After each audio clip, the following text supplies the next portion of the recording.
ஞானானந்தமயம் தேவம் நிர்மலஸ்படிகாகிருதிம் ஆதாரம் சர்வ வித்யானாமயக்ரீவம் பாஸ்மகே. நமஸ்காரம். நெக்ஸ்ட் ஜென் டிவி நேயர்களுக்கு அஸ்ட்ரோ கேஎஸ் ஐயங்காரின் பணிவான நமஸ்காரங்கள். வார பலன் 27/5/2024 2/6/2024 வரலும் உண்டான வாரத்திற்கு என்னென்ன பலன்னு மேஷம் முதல் மீனம் வரை உண்டான ராசிகளுக்கு என்ன பலன்னு பார்ப்போம். அதற்கு முன்னாடி இந்த வாரத்தில் இருக்கக்கூடிய கோல்சாரம் என்ன, இந்த வாரத்தில் வரக்கூடிய விசேஷ நாட்கள் என்னென்ன, இந்த வாரத்தில் எந்தெந்த ராசிக்காரர்களுக்கு சந்திராஷ்டமம், இந்த மூணையும் வருஷப்படுத்தி பார்க்கலாம். காலபுருஷ தத்துவத்தின் 2வது ராசியான ரிஷப ராசியில் பார்த்தாலேனால் குரு, சுக்ரன், புதன், சூரியன் 4 கிரகங்கள் இருக்குது இந்த வாரம். இந்த வாரம் 27ஆம் தேதி ஆரம்பிக்கும் போது 4 கிரகங்கள் இருக்குது.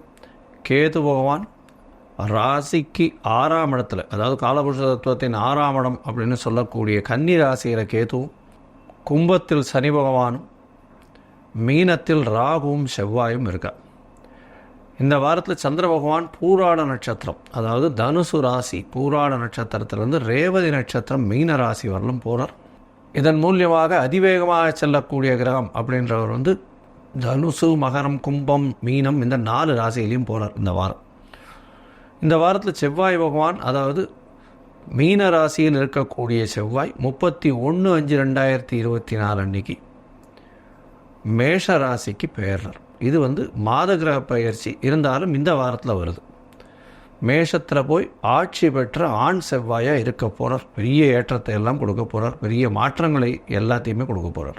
இந்த வாரத்தில் பார்த்தாலேயானால் எந்தெந்த விசேஷ நாட்கள் வருது அப்படின்னு பார்த்தோம்னா 28ஆம் தேதி அன்னைக்கு சிரவண விரதம், அதாவது திருவோண விரதம். திரு என்ற அடைமொழி கொடுக்கப்பட்டது 2 நட்சத்திரங்களுக்கு. ஒன்று திரு ஆதிரை, இன்னொன்று திரு ஓணம். திரு ஆதிரை நடராஜருக்கு பெரிய விசேஷம். திரு ஆதிரை அப்படின்றது பெரிய விசேஷம், பெரிய, அதாவது திருவாதிரை களி அப்படின்னு சொல்லுவாள். ஆருத்ரா தர்சனம்ன்றது பெரிய விசேஷம், ஆனந்த தாண்டவம் ஆடக்கூடிய ஒரு விஷயம். ஸ்ரவணம், அதாவது திரு ஓணம் அப்படின்றது பெருமாளுக்கு உண்டான நட்சத்திரம். திரு ஓண நட்சத்திரம் அப்படின்றது இதுவும் பெரிய ஏற்றத்தில் இருக்கக்கூடியது. திருவோணத்தில் என்ன விசேஷம் அப்படின்னா, திருவோணம் சனி பகவானுடைய ராசியில் வர்றது பெரிய விசேஷம். ஏன்னா சனி பகவான் துலாத்தில் உச்சம் வர்றார். எந்த ஒரு விஷயத்திற்கும் அதாவது சாராமல் இருக்கக்கூடியவர் சனி பகவான். அதனால தான் அவர் அவருடைய மாற்றங்கள் எல்லாமே ஒரு பெரிய சேஞ்சஸை லைஃப்பில் பண்ணும். எந்த ஒரு விஷயத்திற்கும் ஒரு சரியான, அது எது சரியோ அதை மட்டும்தான் பண்ணுவார். தவறான விஷயம் செய்ததற்கு உண்டான தண்டனையும் சரியான விஷயத்திற்கு உண்டான பலன்களையும் தனித்தனியாக கொடுக்கக்கூடியவர். இதையும் கம்பைன் பண்ணி இதில் ஒரு 70 மார்க் இருக்குது, அதில் ஒரு 100 மார்க் இருக்குது, 170 மார்க் போட்டுக்கலாம், என்ன பண்ண முடியாது. போய் மிச்சம் 30 மார்க் போடலாம். 100 மார்க் நன்மை பண்ணியிருக்கார் அப்படின்றதெல்லாம் கிடையாது. 70 மார்க்கு நெகட்டிவ் பண்ணியிருந்தீங்களே ஆனால், அதாவது தவறுகள் செய்திருந்தால் அந்த 70க்கு உண்டான தண்டனையும், 100% நீங்கள் நல்லது செஞ்சுருந்தீங்கன்னா அதற்கு உண்டான புண்ணிய கர்மாவுக்கு உண்டானதையும் செய்யக்கூடியவர் சனி. எந்த ஒரு விஷயத்திலும் வேறுபாடுகள் கொடுக்க மாட்டார். அந்த ராசியில் ஸ்ரவண நட்சத்திரம், திருவோண நட்சத்திரம் வர்றது பெரிய விசேஷம். இந்த வாரம் பார்த்தலையானால் இந்த ஸ்ரவண நட்சத்திரம் திருவோணம் 28ஆம் தேதி ஸ்ரவண விரதம் இருப்பாள். அதனால் ஸ்ரவண விரதம், அதாவது குழந்தை பிராப்தி இல்லாதவர்கள் ஸ்ரவண விரதம் இருக்கிறதும், கடன் அதிகமாக இருக்கிறவர்கள் ஸ்ரவண விரதம் இருக்கிறது பெரிய விசேஷம். இதன் மூலியமாக அவர்களுக்கு அடுத்த வருஷத்திலேயே இந்த கடன் தீர்றதும் குழந்தை பிராப்தி ஏற்படுறதும் நிச்சயமாக நடக்கும். உடல் உபாதைகளுக்கும் இந்த ஸ்ரவண விரதம் இருப்பாள். அதாவது யாராவது ஒருத்தர் ஒரு சிக்கா படுத்துருக்கா, இந்த மாதிரியான விஷயங்களும். 28ஆம் தேதி இந்த கத்திரி வெயில் அப்படின்னு சொல்லக்கூடிய அக்னி நட்சத்திரம் முடியறது. அதாவது சாயந்தரம் முடியறது. ப்ராக்டிக்கலி பார்த்தா அடுத்த நாள் கார்த்தால சூரிய உதயத்தும் போது அக்னி நட்சத்திரம் இல்லாமல் இருக்கும். அக்னி நட்சத்திரத்துடைய நட்சத்திரத்தை விட்டு வெளியே வந்துடும். அதாவது பரணி, கிருத்திகை, ரோகிணி 2ஆம் பாதம் வரலும் இருக்கக்கூடிய நட்சத்திரத்தை அக்னி நட்சத்திரம் சொல்கிறோம். சூரியன் இருக்கிற நட்சத்திரம், சந்திரன் இருக்கிற நட்சத்திரம் அல்ல, சூரியன் இருக்கிற நட்சத்திரத்தை சொல்கிறோம். இந்த நட்சத்திரம் பிரகாரம் ரோகிணி 2ஆம் பாதத்தை தாண்டர், அதாவது சூரிய பகவான். இதன் மூலியமாக அக்னி நட்சத்திரம் காலகட்டம் முடிகிறது. அதீதமான வெயில் காலகட்டம் குறையிறது. இது ஒரு நல்ல விசேஷம். இதற்கு பிறகு உங்களுக்கு அதாவது மழை சலனங்கள் இருக்கும். அதை தவிர வெப்பங்கள் கொஞ்சம் கொஞ்சமாக படிப்படியாக கம்மியாகக்கூடிய வாய்ப்புகள் நிச்சயமாக உண்டு. இந்த வாரத்தில் பார்த்தாலேயானால் உங்களோட, அதாவது பொதுவாக 2/6/2024 அன்னைக்கு வைஷ்ணவ ஏகாதசி ஏகாதசியினுடைய ஏகாதசி பார்த்தாலேயானால் உபவாசம் இருந்து பெருமாளை தியானம் பண்ணி பெருமாளுக்கு உண்டான ஸ்லோகங்களை சொல்லி பண்ணுறதன் மூலியமாக மோட்சம் கிடைக்கிறதுன்ற ஒரு நம்பிக்கையில் வைஷ்ணவர்கள் இருக்கிறார்.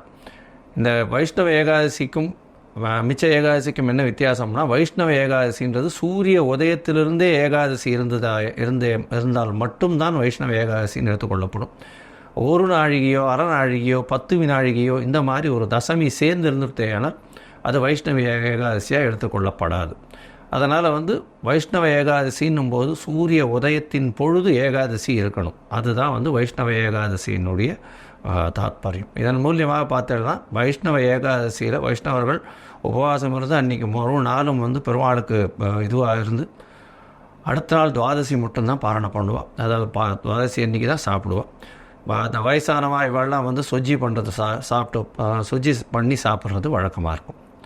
சரி, இந்த வாரம் எந்தெந்த ராசிக்காரர்களுக்கு சந்திராஷ்டமம் அப்படின்னு பார்த்தோம்னா, ரிஷபம், மிதுனம், கடகம், சிம்மம், இந்த 4 ராசிக்காரர்களுக்கு சந்திராஷ்டமம்னா உங்களுடைய ராசிக்கு 8ஆம் இடத்துல சந்திர பகவான் போகிறத சந்திராஷ்டமம்னு சொல்கிறோம்.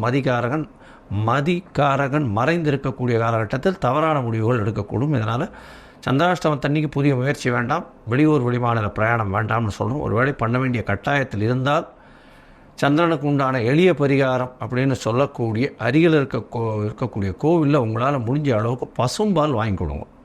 பசும்பால் வாங்கி கொடுக்கறதன் மூலியமாக சந்திராஷ்டமத்தின் தாக்கம் நிச்சயமாக குறையும்.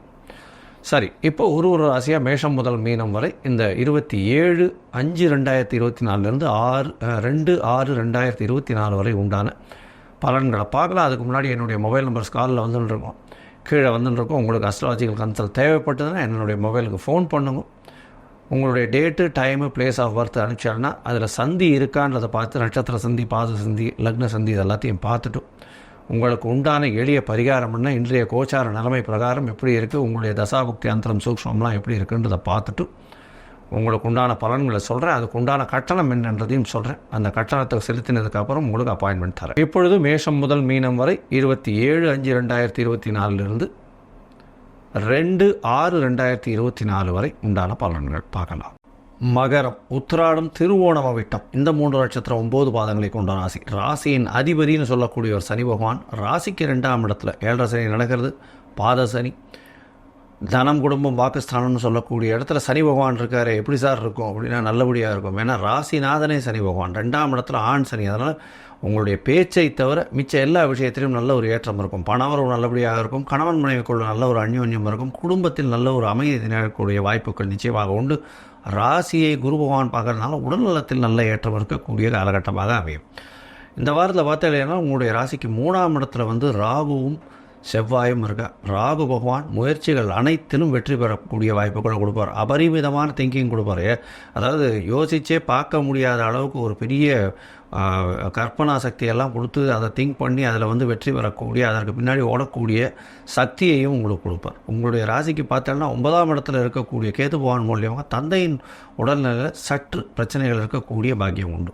இந்த வாரத்தில் 5ஆம் இடத்துல சூரியன், குரு, சுக்கிரன் மற்றும் புதன் 4 கிரகங்கள் இருக்குது.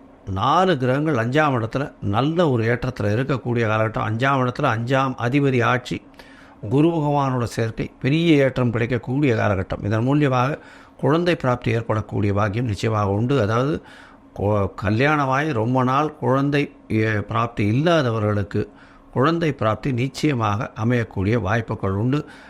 சூரியனும் குருவோடு சேர்ந்து இருக்கிறதுனால கண்டிப்பாக நல்ல ஒரு ஏற்றம் கிடைக்கும். தந்தையின் மூலியமாக பணவரவு வரும். உங்களுக்கு புதிய பதவி உயர்வு, பதவி, புகழ், அந்தஸ்து, கௌரவம் இதெல்லாம் வரக்கூடிய வாய்ப்புகள் நிச்சயமாக வரும். இந்த வாரத்தில் பார்த்தாலேயானால் உங்களுடைய ராசிக்கு 5ஆம் இடத்துல இருக்கக்கூடிய 4 கிரகங்கள் பெரிய ஏற்றத்தை உங்களுக்கு கொடுக்கும். பணவரவிற்கு பஞ்சம் இருக்காது.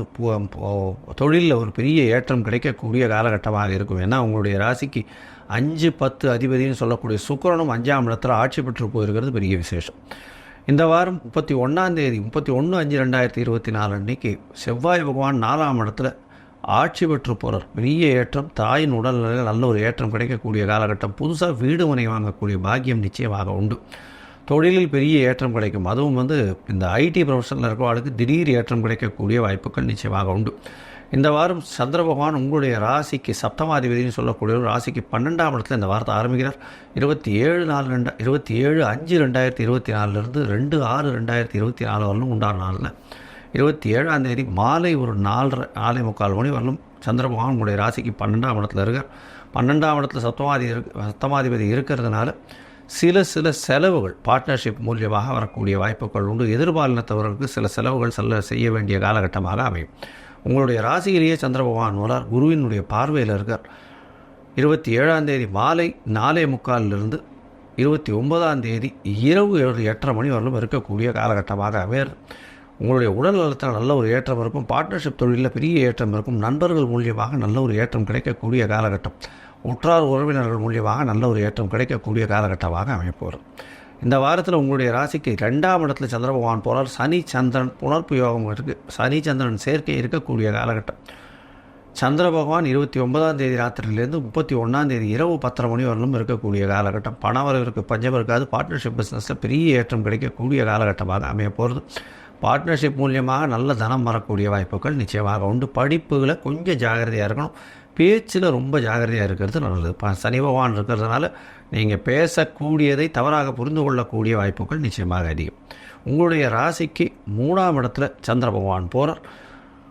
31ஆம் தேதி ராத்திரியிலிருந்து 3ஆம் தேதி அதிகாலை 1 மணி வரலும் சந்திர பகவான் அங்கே இருக்கார். இந்த காலகட்டத்தில் பார்த்தாலேயானால் ராகுவோடு சேர்ந்த சந்திர பகவான் இருக்கிறதுனால நல்ல ஒரு ஏற்றம் இருக்கும். 7ஆம் அதிபதி 3ஆம் இடத்துல இருக்கிறதுனால முயற்சிகள் மூலியமாக பார்ட்னர்ஷிப் பிஸ்னஸில் பெரிய ஏற்றம் கிடைக்கும்.